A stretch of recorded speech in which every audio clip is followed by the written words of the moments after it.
আইনের শাসন তো একটা আমাদের দেশের অনেক আলোচিত চর্চিত একটা বিষয়, কিন্তু আমাদের দেশে আইনের শাসন সংকট আছে। আইনের শাসনটা নেই, আমি নেই বললাম শব্দটা। এখানে যখন যে সরকার এসেছে তখন সেই সরকার এই রাজনীতি এই প্রতিষ্ঠানটিকে আইনের শাসনের এই প্রতিষ্ঠানগুলোকে আইন বিভাগ, শাসন বিভাগ, বিচার বিভাগ, আমরা সবসময় যেটা বলেছি যে এই প্রতিষ্ঠানগুলো স্বাধীন স্বতন্ত্রভাবে কাজ করতে হবে, কিন্তু কাজ করতে পারেনি।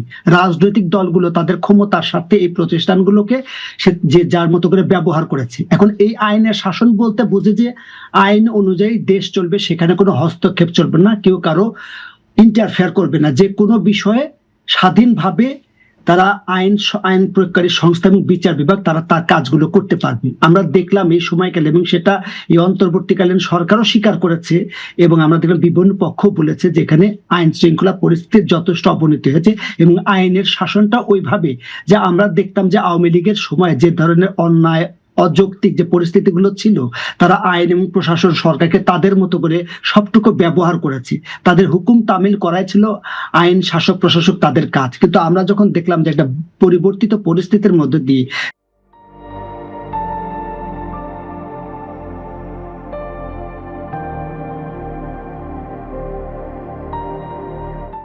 যে এই নতুন অন্তর্বর্তী সরকার তারা সেই কাজগুলো করতে দেবে না, আইনটা নিজের গতিতে চলবে, কিন্তু আমরা দেখলাম আইনটা চলছে না তার গতিতে।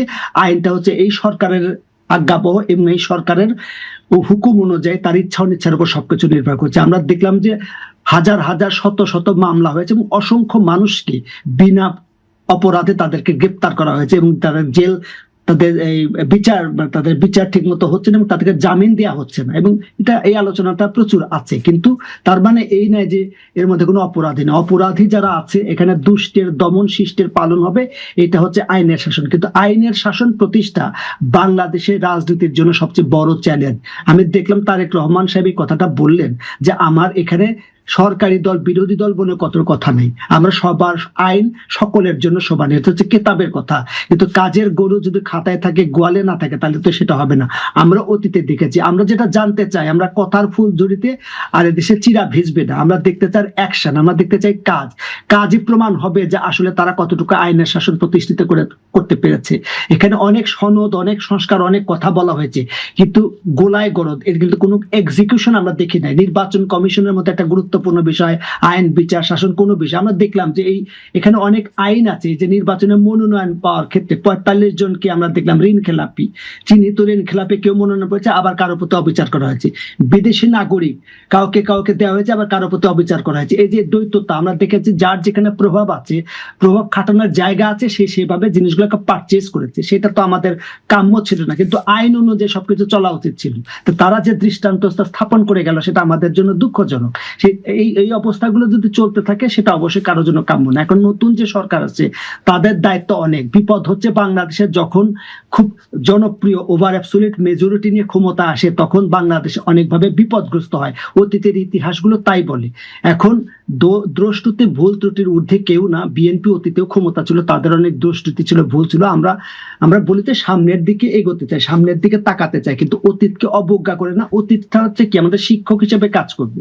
সে মিলেন কুন্ডেলার কথার মতো হয় যে অতীতকে যারা ভুলে যেতে চায়, অতীতকে যারা অবজ্ঞা করতে চায়, তারা ভালো করে ভবিষ্যৎ নির্মাণ করতে পারে না। অবশ্যই অতীত এবং ভবিষ্যতের মধ্যে আমাদের একটা সেতু বন্ধন দরকার। কেউ বলেন অতীতকে ভুলে যেতে হবে। সে কোন অতীত? যে অতীত যাদের জন্য অস্বস্তি তৈরি করে। তারা বলে যে অতীতের 72-এর সংবিধান এটা আর কোনো কাজে লাগবে না, ওটা অতীত বিষয়, কিন্তু তাদের কাছে 1300 বছর আগের সংবিধান মদিনা সদন আধুনিক মনে হয়। এই ধরনের কন্ট্রাডিকশন গুলো আমরা সমাজে দেখেছি।